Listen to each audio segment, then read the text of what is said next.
Ahora presentamos, con un alto contenido para la más exigente teleaudiencia, nuestro acostumbrado comentario editorial, en la voz de Ramón de Luna. El comentario de hoy tiene como titular: deben cambiar su grito de guerra. Nobles enseñanza le ha dejado a su pueblo el recién pasado proceso electoral, donde una gran mayoría de la población ha hablado, aunque ha sido alto el porcentaje de abstención. No obstante, esto había sido predicho hasta por comentaristas de pasillos y por cualquier observador del momento político dominicano. Aunque cualquier observador político sabía que se producirían cambios notables en el cuadro político de la nación. Los resultados del triunfo del Partido Revolucionario Moderno ha dejado boquiabiertos a muchos expertos. Se sabía que las corrientes favorables al presidente Luis Abinader, pero muchos también temían que la dirigencia del partido de gobierno se había alejado de la militancia que le había llevado al poder, por lo que el resultado final ha sido inesperado. El número de alcaldías y distritos donde se impusieron los PRMistas componen un mapa azulado que abarca a toda la geografía nacional, y el porcentaje ganador en las principales ciudades del país deja desnudos a presuntos líderes de la oposición, que esta vez reciben un knockout político que los saca para siempre del cuadrilátero, pues sin aún terminar de contar, el árbitro los manda para la historia a fin de que se la cuenten a sus nietos. Hay casos especiales que comentar. Uno de ellos es el de Santiago de los Caballeros. A juicio de don Ramón de Luna, el derrotado no fue el jovencito Víctor Fadul. El derrotado resultó ser Abel Martínez, candidato presidencial del vapuleado Partido de la Liberación Dominicana, a quien el primer Santiago de América le había ofrecido 2 veces en bandeja de plata ser líder de la más importante provincia de este país. Abel también perdió frente a Abinader, a quien también había desafiado, no obstante ser un imberbe con ínfulas de grandeza. Hay otras enseñanzas de estas elecciones.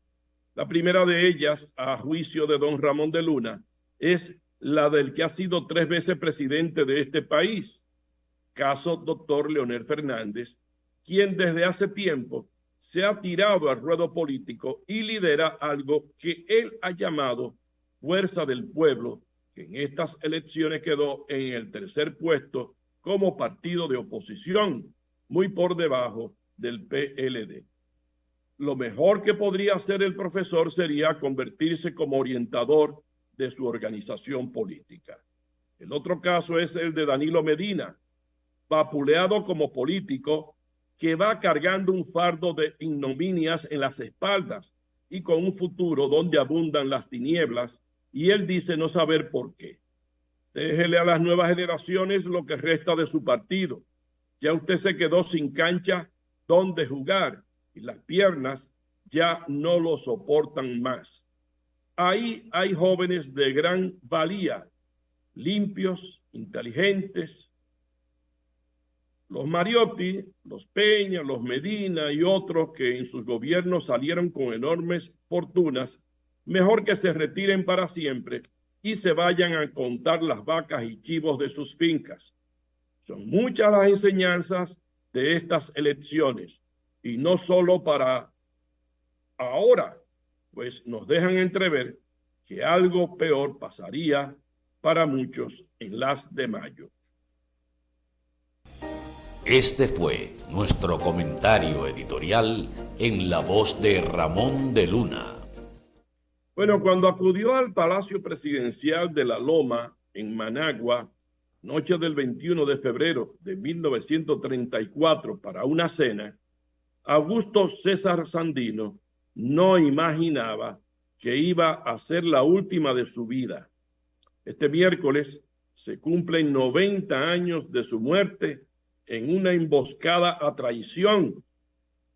un suceso que contribuyó a engrosar el mito del líder guerrillero nicaragüense y marcó un punto de inflexión en la historia del país centroamericano.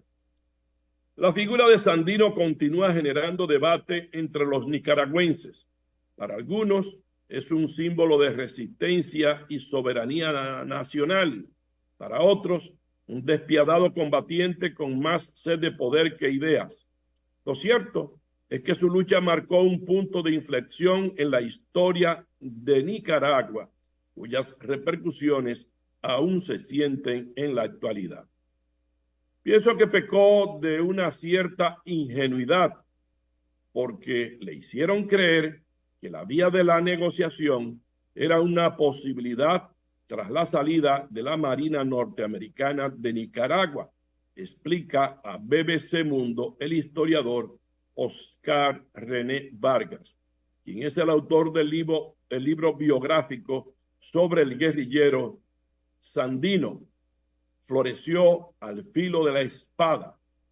Al salir de la cena, Sandino y sus 4 acompañantes fueron detenidos por miembros de la Guardia Nacional, dirigida en aquel entonces por Anastasio Somoza García, que 3 años después tomó el poder y dio inicio a un régimen de más de 4 décadas, controlado por su familia.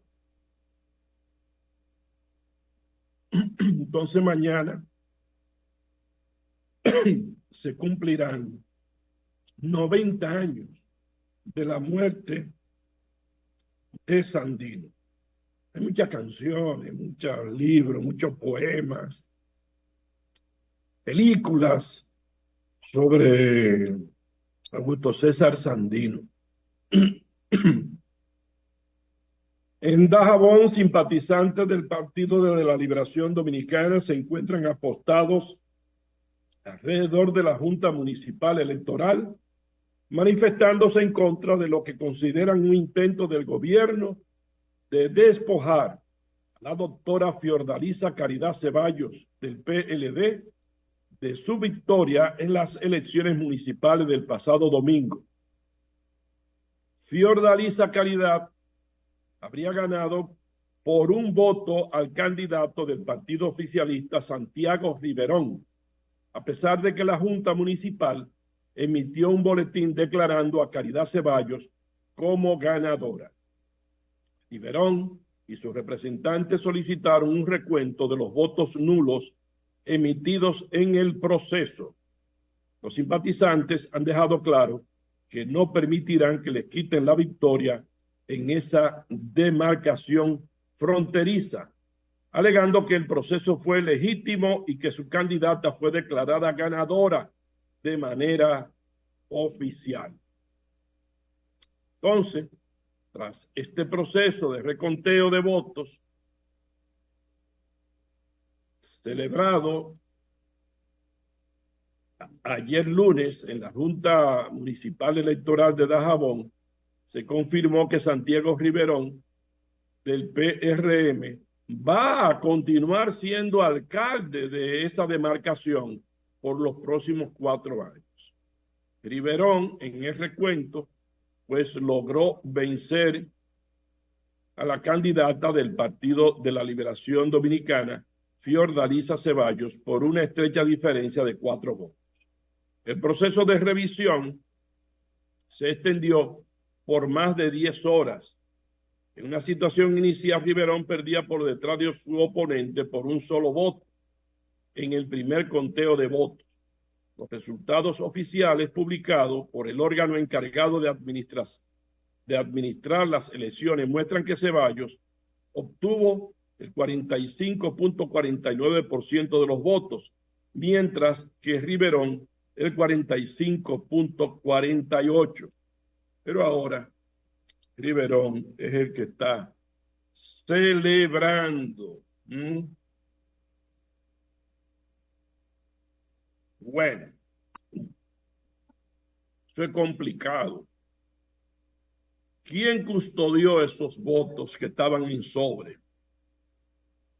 de un día para otro? Yo tengo una amarga experiencia con un reconteo hace muchos años. Hace muchos años de eso. La politóloga Rosario Espinal ofreció su análisis sobre el panorama político actual en la República Dominicana, destacando la posición del Partido de la Liberación Dominicana frente a los próximos comicios de mayo, tras la contundente victoria del PRM en las municipales. Yo creo que el PLD es un partido que sabe que no le toca volver al poder ahora y que ellos necesitan esperar. Creo que en el PLD hay mucho más conciencia de ello. Me da la impresión y no lo van a saber ahora, explicó. Además, Espinal comparó la actual situación del PRM con el pasado dominio de la organización morada en la política nacional. El PRM está ahora en la posición que tuvo el PLD durante su reinado. El PLD tuvo 16 años de reinado en este país. Todos los reinados pasan. Entonces ahora estamos en el reinado del PRM, que apenas comienza, enfatizó. Tras el expresidente Leonel Fernández contar con el apoyo del PLD para una posible segunda vuelta en las elecciones presidenciales, Rosario entiende que ese cálculo hubiera tenido sentido si estas elecciones hubiesen sido, en términos de sus resultados, pues fueran equivalentes a 40 y 60, 45 y 55, donde la oposición saca por lo menos un 40. Tú dices que la oposición podría competir, pero estos resultados es difícil. Bueno, vamos a ver ahora al abogado Ricardo Reina, quien considera que la ley 01-24 no está siendo bien interpretada y exhorta a la población a exigir que haya una modificación de esa ley dictatorial, la 01-24, es una ley de dictadura. Vamos a ver. Vamos a decir negativo, que es el lenguaje que es ambiguo.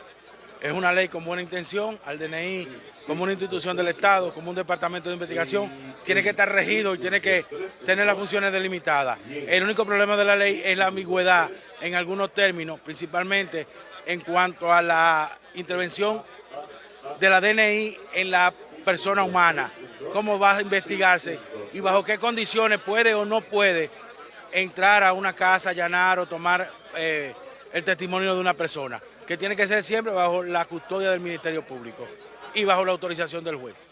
Ha habido ciertas denuncias, por ejemplo, una periodista de los a que su padre fue apresado y se habla de la DNI que andaban en busca de algo, que penetraron a su vivienda y que cometieron. Bueno, si un ciudadano se siente afectado por sus derechos, nada más tiene que acudir al juez y el juez lo debe poner en libertad porque se han violado las reglas fundamentales de los derechos fundamentales, que es que todo el mundo tenga libertad a menos que un juez lo autorice.